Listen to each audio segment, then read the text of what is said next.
Hello and welcome to the first of the topics as part of Unit 2, the Physiology and Health topic. What I've decided to do with the first and second topics is smush them together, but then divide them up again. So we'll talk about the gamete production and the hormonal control of such.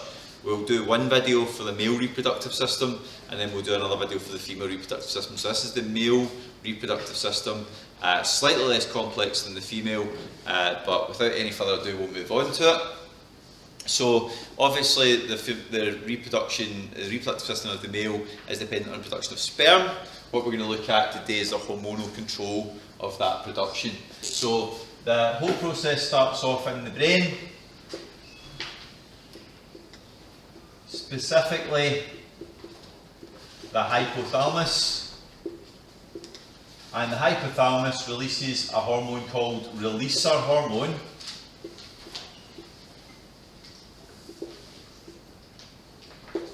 which acts on the pituitary gland. So that's the first relationship we need to understand.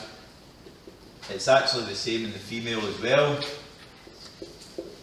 The hypothalamus, which is part of the brain, releases a hormone called releaser hormone, which acts on the pituitary gland. Then what the pituitary gland will do is specific to males and females. So the pituitary gland in a male will respond by releasing two different hormones which act on the testes, or testis being the singular.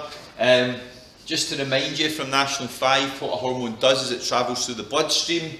So it's released by the pituitary gland into the bloodstream and it travels to the testes. Now the two hormones which I'm talking about at this point are FSH, that stands for follicle stimulating hormone, and ICSH. And what they do and what they act on are different things. So we need to concentrate now on the structures found in the testis to understand that a little bit. So inside the testes we have tubes called seminiferous tubules, and in between the seminiferous tubules we have these little cells here called interstitial cells.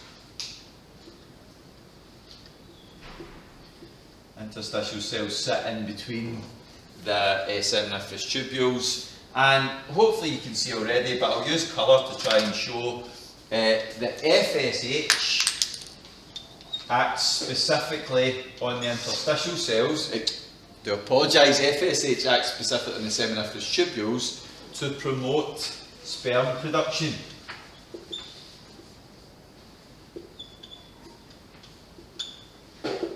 Okay, so I've used the blue to try and denote that. If I use the pink pen to show what ICSH does, ICSH stands for interstitial cell stimulating hormone, so it rather obviously acts on the interstitial cells and it promotes testosterone production.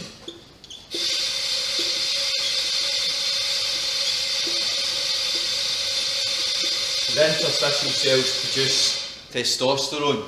Now testosterone itself then kicks in. It does three different things, which again I'll use a bit of third colour for that. Testosterone has got three different functions. Firstly, it basically does the same thing as FSH. It acts on the seminiferous tubules to trigger sperm production. What it also does is it acts on the prostate gland. Prostate gland is found down nearby the rest of the male reproductive system, but its job is to release a chemical called semen, a fluid called semen, which allows the sperm to, encourages their motility, gives them something to swim through basically. So the testosterone does that second function as well. First one being, tells the seminiferous tubules to produce sperm, same as FSH does. Acts on the prostate gland to encourage semen production. And finally, the third function of testosterone is rather interesting because it has a negative feedback back onto the pituitary gland. So it actually inhibits the release of FSH and ICSH, which in turn will actually eventually inhibit the production of testosterone, if you think about it, because If you no longer have ICSH being released, you're no longer stimulating the interstitial cells, so you're no longer releasing testosterone. And this is a perfect example of negative feedback, because as soon as that happens, the testosterone stops being produced, and the testosterone will then stop preventing ICSH from being released, so it will turn the production of ICSH back on. So that is more or less all there is to the male reproductive system, or the hormonal control of it. To recap, FSH, released from the pituitary gland, acts on the seminiferous tubules to trigger sperm production. ICSH acts on the interstitial cells, the cells in between the seminiferous tubules, and stimulates testosterone production. Testosterone acts directly on the seminiferous tubules to again encourage sperm production, same as FSH. It acts on the prostate gland, and remember it's a hormone, so it's transported in the blood. It acts on the prostate gland to encourage semen production, and finally has a negative feedback effect back on the pituitary gland. And remember that that whole process happens triggered by the hypothalamus in the brain releasing this releaser hormone, which acts on the pituitary gland to promote the production of these two hormones. Right, quite a short video this time, not an awful lot of information to get your head around. The female reproduction system is a fair bit more complex, and that's what we're going to try and tackle next. So read that, watch this a few times, get your head around it, try the homework that's associated with it, and good luck.